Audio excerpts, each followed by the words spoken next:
নমস্কার, আদাব। আমি প্রশান্ত কুমার রায়।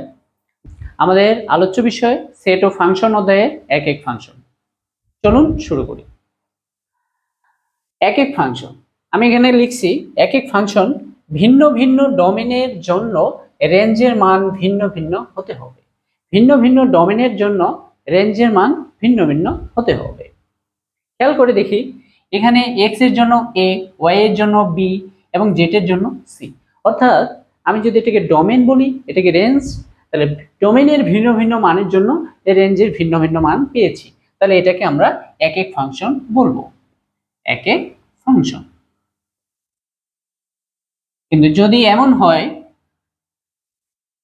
এক্স ওয়াই জেড এবং এ বি ডোমেনের ভিন্ন ভিন্ন মানের জন্য রেঞ্জের আমরা একটি মান পেয়েছি, তাহলে এটাকে কি এক এক ফাংশন বলা যাবে না। এক এক ফাংশন হওয়ার শর্ত ভিন্ন ভিন্ন ডোমেনের জন্য রেঞ্জের মান ভিন্ন ভিন্ন ডোমেনের জন্য রেঞ্জের মান ভিন্ন ভিন্ন হতে হবে। এখানে ডোমেনের ভিন্ন ভিন্ন মানের জন্য রেঞ্জের মান একই, তাহলে এটা এক এক ফাংশন নয়। চলুন আমরা একটা ম্যাথের মাধ্যমে দেখি কোন ফাংশনটা আমাদের এক এক ফাংশন হবে এবং কোন ফাংশনটা আমাদের এক এক ফাংশন হবে না। এখানে ফাংশন দেওয়া আছে f such that r is related to r এবং f of x is equal to কি 2x plus 1। ফাংশনটি এক এক কিনা যাচাই করি বা এক এক কিনা। তো আমরা গতদিন ফাংশনের আদর্শ প্রকাশে বুঝছি কি এটা আমাদের কিসের মান, এটা হচ্ছে আমাদের ডোমেন। এটা আমাদের কিসের মান, কোডোমেন। কোডোমেন এটা হচ্ছে আমাদের কোডোমেন এবং এটা হচ্ছে আমাদের কি রেঞ্জ। এটা হচ্ছে আমাদের রেঞ্জ। তো এই ধরনের ম্যাথ বা এই ফাংশনটা একই কিনা এটা যাচাই করার জন্য আমরা যে কাজটা করব, এট ফার্স্ট আমরা ডোমেনের দিকে খেয়াল করব। ডোমেন আমাদের কি রিয়েল নাম্বার। আর আমরা একটা বক্স করি, এখানে লিখব ডোমেন, ডোমেন এখানে লিখব রেঞ্জ। আমাদের ডোমেনের মান হচ্ছে আর রিয়েল নাম্বার। তো এই ধরনের ফাংশন আমাদের এক এক ফাংশন কিনা যাচাই করতে চাইবে এবং তখন আমাদেরকে ডোমেনের দিকে খেয়াল করতে হবে। যখন আমরা দেখব যে ডোমেন আর, তখন আমরা এমন দুইটা মান নিব, ধরুন যে -1 +1 -2 +2 এমন কয়েকটা মান নেব। -1 এর জন্য আমাদের ফাংশনের মান কত আসতেছে, রেঞ্জের মান 2 × -1 + 1, তাহলে কি আসতেছে -1। +1 এর জন্য কি আসতেছে 3, -2 এর জন্য কি আসতেছে -3, +2 এর জন্য কি আসতেছে 5। আমরা খেয়াল করে দেখি যে প্রত্যেকটা ডোমেনের ভিন্ন ভিন্ন মানের জন্য রেঞ্জের ভিন্ন ভিন্ন মান আসতেছে। তাহলে এই ফাংশনটাকে আমরা কি বলবো, এক এক ফাংশন। এক এক ফাংশনের শর্ত কি ছিল, ডোমেনের ভিন্ন ভিন্ন মানের জন্য রেঞ্জের ভিন্ন ভিন্ন মান আসবে। এখানে ডোমেনের প্রত্যেকটা ভিন্ন ভিন্ন মানের জন্য রেঞ্জের মান ভিন্ন ভিন্ন, তাহলে এই ফাংশনটা এক এক ফাংশন। আশা করি বুঝছি। চলুন আমরা এক এক ফাংশনের আরেকটি ম্যাথ দেখি। এখানে আমাদের জানতে চেয়েছে যে এই ফাংশনটা এক এক ফাংশন কি না। তো আবার খেয়াল করি আমাদের ডোমেন কি, ডোমেন হচ্ছে আর, কোডোমেন কি আর, তাহলে এটা আমাদের ডোমেন, এটা আমাদের ডোমেন, এটা আমাদের কি কোডোমেন এবং এটা হচ্ছে আমাদের রেঞ্জ।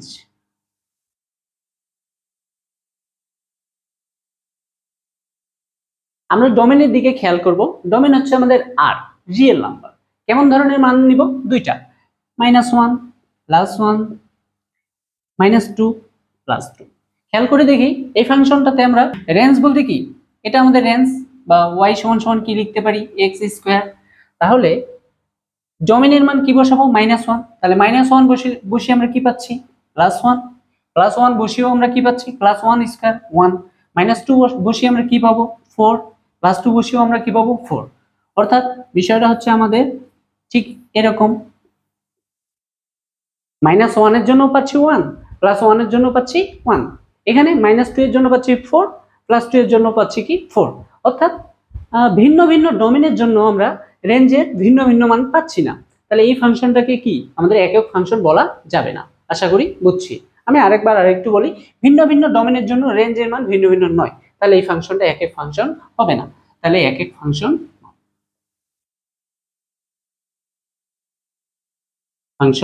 নয়। আশা করি বুঝছি। এবার আমরা আরেকটা ম্যাথ দেখি।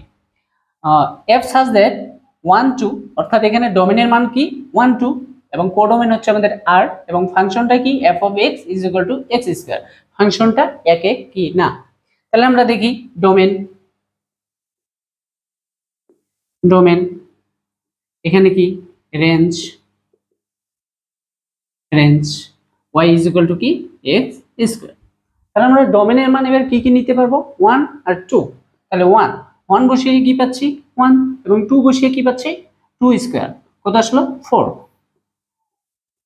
তাহলে এবার আমরা ডোমেনের ভিন্ন ভিন্ন মানের জন্য রেঞ্জের ভিন্ন ভিন্ন মান পেয়েছি। তাহলে এই ফাংশনটাকে আমরা এক এক ফাংশন বলতে পারবো।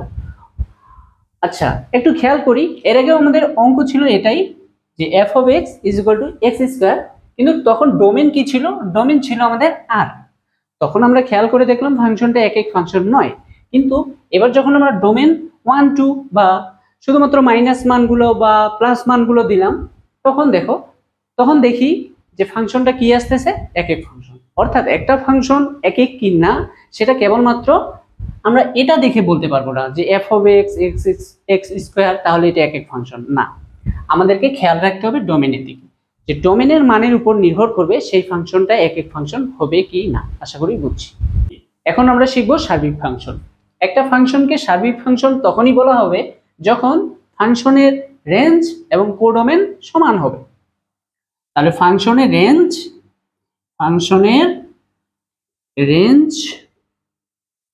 সমান কোডোমেন। যখন ফাংশনের রেঞ্জ এবং কোডোমেন সমান হবে তখন ওই ফাংশনটাকে আমরা সার্বিক ফাংশন বলবো। চলুন আমরা একটা ম্যাথের মাধ্যমে বোঝার চেষ্টা। আমাদের অঙ্কটি হলো F such that R is related to R এবং F of X is equal to কি 2x + 1। অর্থাৎ আমাদের ডোমেন কি, ডোমেন হচ্ছে আমাদের আর, কোডোমেন আমাদের কি আর, এবং রেঞ্জ আমরা ধরি y ইজ ইকুয়াল টু কি এফ অফ এক্স, অতএব y ইজ ইকুয়াল টু কি 2x + 1। আমাদের এই ফাংশনে দেওয়া আছে যে ফাংশনের ডোমেন কি আর, রেঞ্জ হচ্ছে আমাদের 2x + 1 এবং কোডোমেন হচ্ছে আর। তাহলে আমি এটা বসাই দিলাম, কোডোমেন হচ্ছে আমাদের আর। এখন আমরা ডোমেনের কিছু মান নেই, -2 -1 0 1 2। তাহলে খেয়াল করি কি আসতেছে, -2 নিলাম, তাহলে আমাদের মানটা কি আসতেছে 2 × -2 + 1, 2 × -2 + 1, তাহলে -4। তাহলে কি আসতেছে -4 + 1 -3। আমি যদি -1 নেই তাহলে কি আসতেছে -1, 0 নিলে কি আসতেছে 1, 1 নিলে কি আসতেছে 2 + 1 + 1, তাহলে কত আসতেছে 3, 2 নিলে 5।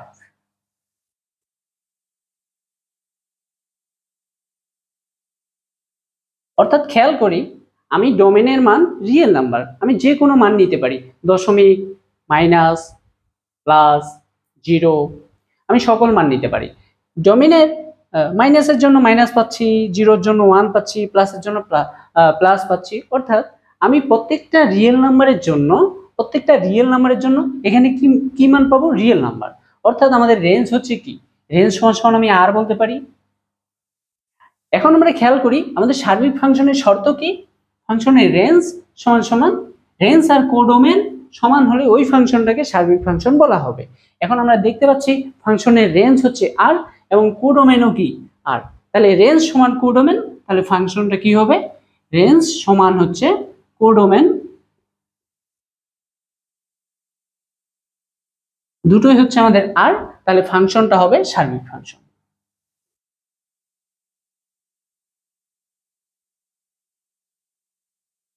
আশা করি বুঝছি।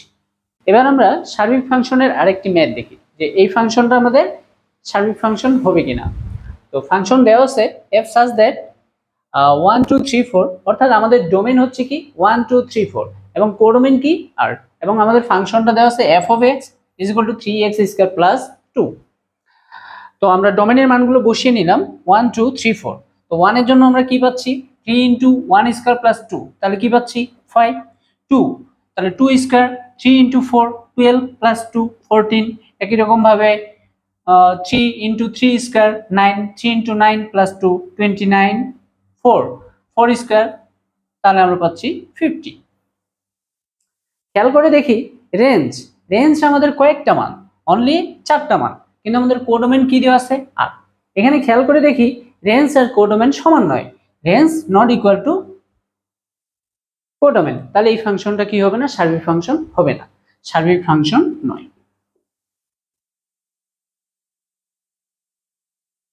ফাংশন নয়। আশা করি বুঝছি। এখন আমরা আলোচনা করব বিপরীত ফাংশন নিয়ে। তো বিপরীত ফাংশন আলোচনা করার পূর্বে বিপরীত ফাংশনের শর্ত, বিপরীত ফাংশনের শর্ত হলো একটা ফাংশনকে অবশ্যই একক ফাংশন হতে হবে, একক ফাংশন, এবং ওই ফাংশনটাকে সার্বিক ফাংশন হতে হবে, সার্বিক ফাংশন। তাহলে বিপরীত ফাংশন থাকে শর্ত হলো কি, ফাংশনটাকে একক ফাংশন হতে হবে এবং ফাংশনটাকে সার্বিক ফাংশন হতে হবে। একটু আগে আমরা আলোচনা করলাম একক ফাংশন এবং সার্বিক ফাংশন। একক ফাংশন তখন যখন ডোমেনের ভিন্ন ভিন্ন মানের জন্য রেঞ্জের ভিন্ন ভিন্ন মান পাচ্ছি, এবং সার্বিক ফাংশন তখন যখন ফাংশনের রেঞ্জ এবং কোডোমেন সমান হচ্ছে। আশা করি বুঝছি। আমাদেরকে মাথায় রাখতে হবে ফাংশন এবং ফাংশনের বিপরীত ফাংশন। তো এটাকে আমরা এইভাবে বলতে পারি যে স্বাভাবিক ফাংশন, স্বাভাবিক ফাংশন, এবং এটাকে বললাম বিপরীত ফাংশন। তো এখানে আমরা খেয়াল করি যে স্বাভাবিক ফাংশনের যেটা ডোমেন বিপরীত ফাংশনের সেটা কি হবে, রেঞ্জ। স্বাভাবিক ফাংশনের যেটা রেঞ্জ বিপরীত ফাংশনের সেটা কি হবে, ডোমেন। আমরা যদি খেয়াল করি যে y is equal two f of x, তাহলে এই ফাংশনের ডোমেন কি x এবং রেঞ্জ কি y। আমরা এই বিপরীত ফাংশনের এখানে খেয়াল করি এখানে x টা কি রেঞ্জ এবং y টা কি ডোমেন, অর্থাৎ বোঝা গেল স্বাভাবিক ফাংশনের ডোমেন বিপরীত ফাংশনের রেঞ্জ, স্বাভাবিক ফাংশনের রেঞ্জ বিপরীত ফাংশনের ডোমেন। আশা করি বুঝছি। আমরা এখন একটি ফাংশনের বিপরীত ফাংশন নির্ণয় করা শিখি। তো আমরা একটা ফাংশনের বিপরীত ফাংশন নির্ণয় করার পূর্বে আমাদেরকে জানতে হবে যে ফাংশনটা একক ফাংশন কিনা এবং ফাংশনটা সার্বিক ফাংশন কিনা। তো আমি এর আগেই এই ম্যাথটি করিয়েছি একক ফাংশন এবং সার্বিক ফাংশনের বেলায়। খেয়াল করে দেখো যে এটা একই সাথে একক ফাংশন এবং সার্বিক ফাংশন, তাহলে এই ফাংশনটার বিপরীত ফাংশন থাকবে। এখন আমরা বিপরীত ফাংশন নির্ণয় করি। তো এটার জন্য আমাদেরকে সবসময় এটা করতে হবে যে ধরি y is equal to f of x, বা খেয়াল করি একটু আগে আমরা লিখছিলাম যে স্বাভাবিক ফাংশনে y সমান সমান f of x, বিপরীত ফাংশনে আমরা কি লিখলাম x সমান সমান f of ইনভার্স 1 y, এটা কিন্তু আমরা লিখছি। তাহলে এখান থেকে আমরা কি লিখতে পারবো, x সমান সমান f of ইনভার্স 1 y। আশা করি এতটুকু বুঝছি। এবার আমরা কি করব, ম্যাথটা তুলব। অতএব y is equal to কি f of x, বা এখান থেকে y সমান সমান কি 2x প্লাস 1। আমাদের টার্গেট থাকবে x এর ইকুয়েশন নির্ণয় করা। কিসের ইকুয়েশন নির্ণয় করা, x এর ইকুয়েশন নির্ণয় করা। বা এটা পার করে দিই, y minus 1 is equal to কি 2x, বা এখান থেকে x y minus 1 ভাগ 2, বা আমরা কি লিখতে পারি x সমান সমান y minus 1 ভাগ 2। তাহলে এখান থেকে কি লিখতে পারি, x সমান সমান, তাহলে x সমান সমান আমরা কি লিখতে পারি f of inverse 1 y, x সমান সমান আমরা কি লিখতে পারি f of ইনভার্স 1 y।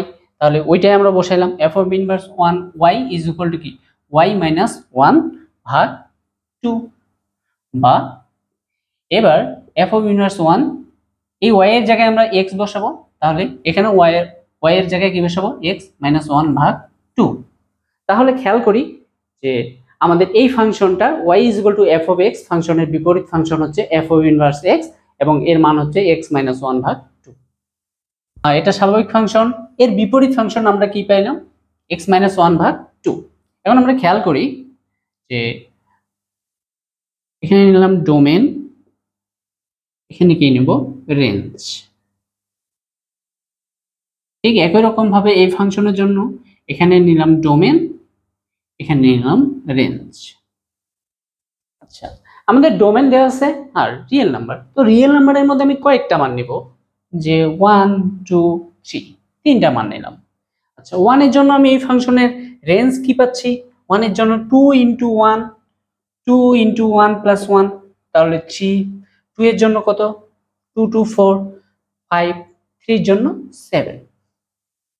এবার খেয়াল করে দেখি, আমি স্বাভাবিক ফাংশন এবং বিপরীত ফাংশন আলোচনা করার সময় বলেছি স্বাভাবিক ফাংশনের ডোমেন বিপরীত ফাংশনের রেঞ্জ হবে এবং স্বাভাবিক ফাংশনের রেঞ্জ বিপরীত ফাংশনের ডোমেন হবে। এখন এটা দিয়ে আমরা প্রমাণটা দেখি। আচ্ছা, এবার আমরা স্বাভাবিক ফাংশনের রেঞ্জটা তো বিপরীত ফাংশনের ডোমেন হবে, তাহলে স্বাভাবিক ফাংশনের রেঞ্জের মানগুলো ডোমেনে বসাই। তাহলে 3, তাহলে আমরা দেখি কি আসতেছে। 3 মাইনাস 1 ভাগ 2, তাহলে কি আসতেছে? 2 ভাগ 2 কি আসতেছে? 1। তাহলে কি আসলো? 3 বসিয়ে আমরা কি পাচ্ছি? 1। এবার আমরা 5 বসাই। 5 বসালে আমরা কি পাচ্ছি? 5 মাইনাস 1, 5 মাইনাস 1 ভাগ 2, তাহলে 5 মাইনাস 1 ভাগ 2 অর্থাৎ কি 4 ভাগ 2, তাহলে কি পাচ্ছি? 2। তাহলে আমরা পেলাম 2। এবার আমরা 7 বসাই। 7 বসিয়ে কি পাচ্ছি? 7 মাইনাস 1 ভাগ 2, তাহলে 6 ভাগ 2 কি পাইলাম? 3। তাহলে 3। এখন আমরা একটু খেয়াল করি, স্বাভাবিক ফাংশনের ডোমেন বিপরীত ফাংশনের রেঞ্জ, স্বাভাবিক ফাংশনের রেঞ্জ বিপরীত ফাংশনের ডোমেন।